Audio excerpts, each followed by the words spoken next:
नमस्कार स्टूडेंट, स्वागत है आपका केडी स्टडी क्लब में। आज हम क्लास 6 की ज्योग्राफी बुक का चैप्टर 6 पार्ट 2 करने जा रहे हैं। इसमें हमने पहले पर्वतों के बारे में पढ़ा था। जैसे पर्वतों के प्रकार पढ़े थे, 3 प्रकार के हमने पर्वत पढ़े, पठार पढ़े। आज हम पढ़ेंगे मैदानों के बारे में। तो मैदान समतल भूमि के बहुत बड़े भाग होते हैं जो कि सपाट होते हैं। जैसे हम जहाँ पर रहते हैं तो वह ज़्यादातर, कुछ लोग पहाड़ी इलाके में भी रहते होंगे, पर जैसे कि दिल्ली है जो नॉर्मली एरिया है, कहा ये चीज़ें समतल है। यहाँ पर खेती बाड़ी करनी भी बहुत आसान होती है और हमारा जो जीवन यापन है वो पहाड़ी इलाके से थोड़ा सा आसान होता है। वे सामान्यतः माध्य समुद्री तल से 200 मीटर से अधिक ऊंचे नहीं होते। तो समुद्री तल से कितने ऊंचे होते हैं? सिर्फ 200 मीटर, उससे ज़्यादा अधिक ऊंचे नहीं होते। पर्वत तो बहुत हजारों तक भी चले जाते हैं ना। कुछ मैदान काफ़ी समतल होते हैं, कुछ उर्मिल तथा तरंगित हो सकते हैं। अधिकांश मैदान नदियों तथा उनकी सहायक नदियों के द्वारा बने हैं। मतलब नदियाँ आई, उन अपने साथ बालू, पत्थर, रेत ये सब लेके आई और उनकी सहायक नदियाँ जो आके उनके साथ मिल जाती हैं। इन सब के कारण ही मैदानों का निर्माण हुआ है। नदियाँ पर्वतों के ढालों पर नीचे की ओर बहती हैं तथा उन्हें अपर्दित कर देती हैं। मतलब कि थोड़ा सा अगर नदियाँ बह रही हैं तो टुकड़े तोड़ तोड़ के उनका चूरा हो रहा है, वो सब लेकर आ जाती हैं। वे अपर्दित पदार्थों को अपने साथ आगे की ओर ले जाती हैं। अपने साथ ढोए जाने वाले पदार्थों जैसे पत्थर, बालू तथा सिल्ट को वे घाटियों में निक्षेपित कर देती है, मतलब इकट्ठा कर देती है। इन्हीं निक्षेपों से मैदानों का निर्माण होता है। सामान्यतः मैदान बहुत अधिक उपजाऊ होते हैं।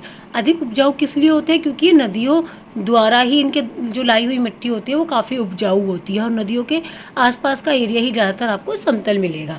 यहाँ परिवहन के साधनों का निर्माण करना आसान होता है, इसलिए यह मैदान विश्व के सबसे अधिक जनसंख्या वाले भाग होते हैं। तो पर्वतों में तो इतनी जनसंख्या नहीं रहती, पर मैदानों में अधिक जनसंख्या रहती है। नदियों के द्वारा बनाए गए कुछ बड़े मैदान एशिया तथा उत्तरी अमेरिका में पाए जाते हैं। एशिया में स्थित भारत में गंगा एवं ब्रह्मपुत्र का मैदान तथा चीन में यांगत्से नदी का मैदान इसके प्रमुख उदाहरण है। कि मतलब कौन कौन से मैदान है जहाँ पर अधिक जनसंख्या रहती है। मैदान मनुष्य के रहने के लिए सबसे उपयोगी क्षेत्र होते हैं। यहाँ की जनसंख्या बहुत अधिक होती है, यह तो अभी हम पढ़ ही चुके हैं, क्योंकि मकानों के बनाने तथा खेती के लिए यहाँ समतल भूमि की प्रचुरता होती है। अब सोचो, जमीन टेढ़ी मेढ़ी होगी, कहीं से ऊंची कहीं से नीचे, तो वहाँ पे मकान तो बनाना मुश्किल हो जाएगा ना, रहना भी थोड़ा मुश्किल ही होएगा। उपजाऊ मिट्टी के कारण यह भाग खेती के लिए भी काफ़ी उपयुक्त होते हैं। भारत में गंगा का मैदान देश में सबसे अधिक जनसंख्या वाला क्षेत्र है। यानी गंगा के द्वारा बनाया गया मैदान, गंगा के आसपास का मैदान, जिसमें सबसे अधिक जनसंख्या रहती है। अब स्थल रूप एवं लोग। स्थल रूपों की विभिन्नता के अनुरूप ही मानव विभिन्न प्रकार से जीवन यापन करते हैं। जैसे भाई देखो, समुद्र के आसपास का है और थोड़े से नदियों के आसपास का जीवन है, नदियों से दूर है, गांवों में जो रहते हैं, शहरों में रहते हैं, तो सबके रहने का तरीका, अपना जीवन यापन करने का तरीका सबका अलग अलग होता है। और जो पर्वत में रहते हैं उनका अलग होता है। पर्वतीय क्षेत्रों का जीवन कठिन होता है। मैदानी क्षेत्रों का जीवन पर्वतीय क्षेत्रों की तुलना में सरल होता है। मैदानों में फसलें उगाना, घर बनाना या सड़कें बनाना पर्वतीय क्षेत्रों की तुलना में अधिक आसान होता है। अब देखो, पहाड़ में अगर आपको सड़क बनानी है तो बड़ा सोचना पड़ेगा, देखना पड़ेगा कि कहाँ से कौन सा पहाड़ तोड़ के किधर से हम सड़क निकालें, है ना। अब मैदानों में तो इतना नहीं सोचना पड़ता क्योंकि समतल होती है। विभिन्न प्रकार के स्थल रूपों पर रहने वाले लोगों के रहन सहन के तरीके में भी कुछ अंतर होता है। क्या आप उनमें से कुछ अंतरों को बता सकते हैं? कभी कभी प्राकृतिक आपदाएं जैसे भूकंप, ज्वालामुखी उद्गार, तूफान या बाढ़ बहुत विनाश कर देते हैं। या आपने सुना, जैसे सुनामी आई थी, कितना बहुत बड़ा नुकसान हुआ था उस टाइम, आपने सुना होगा। इन आकस्मिक घटनाओं के बारे में जागरूकता पैदा करके हम इनमें आने वाले खतरों को कम कर सकते हैं। हम कितने तरीकों से जल एवं स्थल को उपयोग में ला सकते हैं, इसका पता हम अपने आसपास के क्षेत्र से लगा सकते हैं। प्राय हम स्थल का उपयोग गलत तरीके से करते हैं, जैसे उपजाऊ भूमि पर मकानों का निर्माण करना। अब क्या होता है, जैसे अब जनसंख्या इतनी बढ़ गई है कि लोग बागों को रहने के लिए जगह चाहिए, उपजाऊ जगह जो है, मतलब जहाँ पर खेती हो सकती है, अनाज उगाया जा सकता है। अब भाई जनसंख्या है तो खाने पीने के लिए भी तो चाहिए होगी सामान, हमें गेहूँ भी चाहिए, दालें भी चाहिए, चावल, ये सब क्या होता है, हमें खेती बाड़ियों से ही तो मिलता है। अगर जहाँ खेती करने की उपजाऊ जगह है उस पर हम मकान बना ले तो ये उसका दुरुपयोग हो गया। इसी प्रकार हम लोग कूड़ा किसी भी भूमि पर या पानी में फेंक देते हैं, जिससे पानी दूषित हो जाता है, जो कि उन्हें गंदा कर देता है। हमें प्रकृति के इस महत्वपूर्ण वरदान का उपयोग इस प्रकार नहीं करना चाहिए।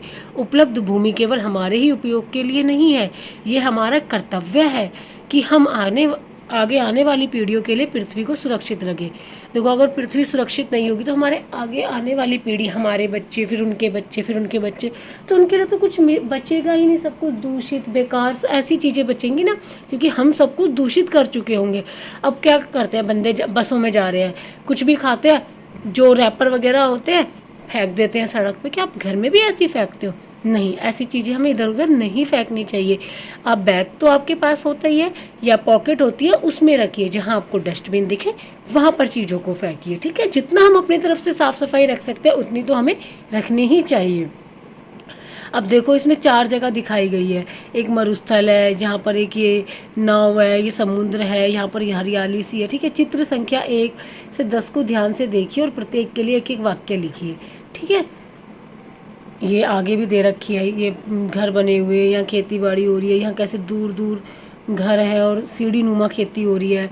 इसमें देखो राफ्टिंग कर रहे हैं, इधर गाय, ये जो बकरी वकरी है इनको चरा रहे हैं।